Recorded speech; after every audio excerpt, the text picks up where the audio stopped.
Вие сте с европейци. Предаване за хората, които променят Европа.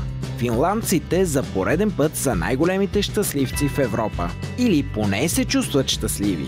През годините първото място си оспорват с шведите и датчаните. Там, където има най-малко слънчеви дни, хората са най-изпълнени с щастие. И това се дължи на начина им на мислене. Да се променяш и учиш непрекъснато. Швеция, която сега председателства Европейския съюз, е на първо място сред европейците по учене през целия живот. Там няма значение на колко си години, за да започнеш от начало. Няма и мъжки и женски професии. Шведката Ева Линквист е дървосекач. Тя има малък бизнес и работа, която й доставя удоволствие. Тя не е изключение, а Европейският съюз чрез социалния си фонд дава възможност на всеки да избере безстрашно нова професия. Парите, които се инвестират в бъдещето на хората, са почти 88 милиарда евро.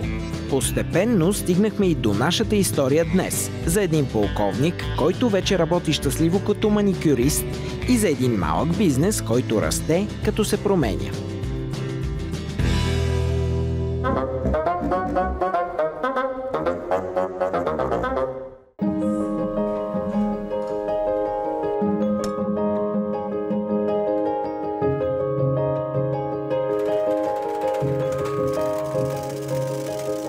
Козметиката е като готвенето.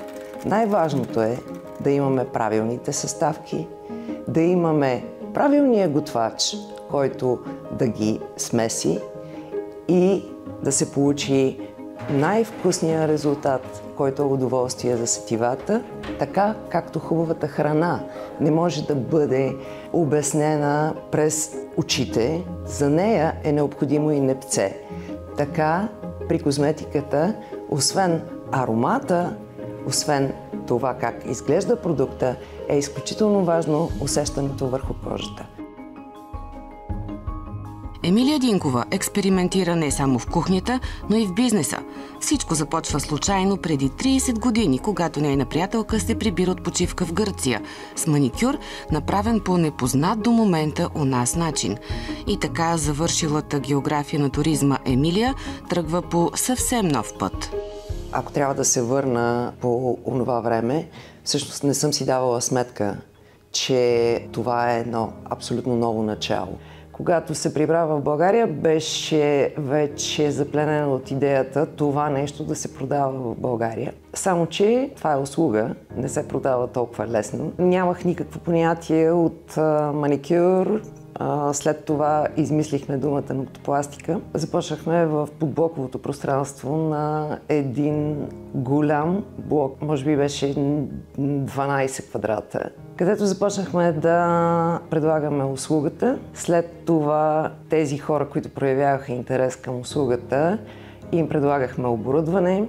За да започнат те работа, им предлагахме обучение. Нашите първи клиенти не бяха традиционните маникюристки. Повечето хора, които изобщо приемаха нашите предложения, бяха смели като нас, защото гаранция за успех нямаше. Но успеха идва.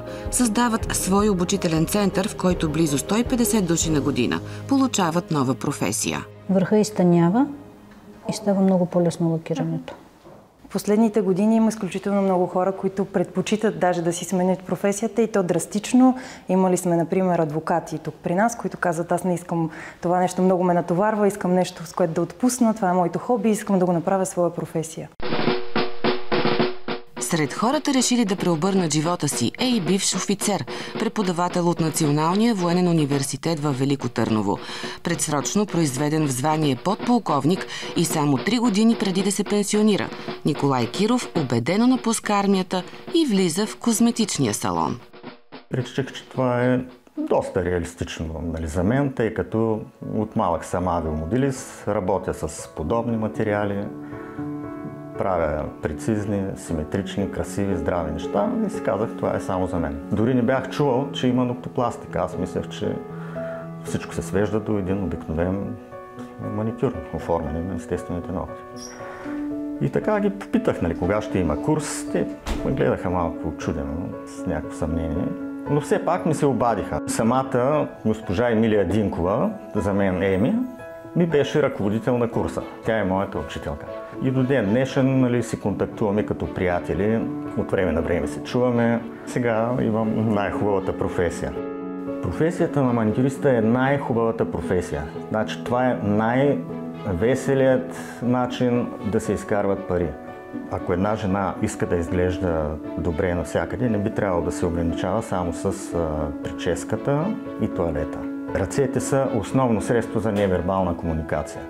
Като видя ногтите, маникюра, начина на лакиране, или желанията с какъв лак, декорации иска да бъде една жена, и веднага не става ясно какъв е характера, има ли някакви проблеми, какво е предстои.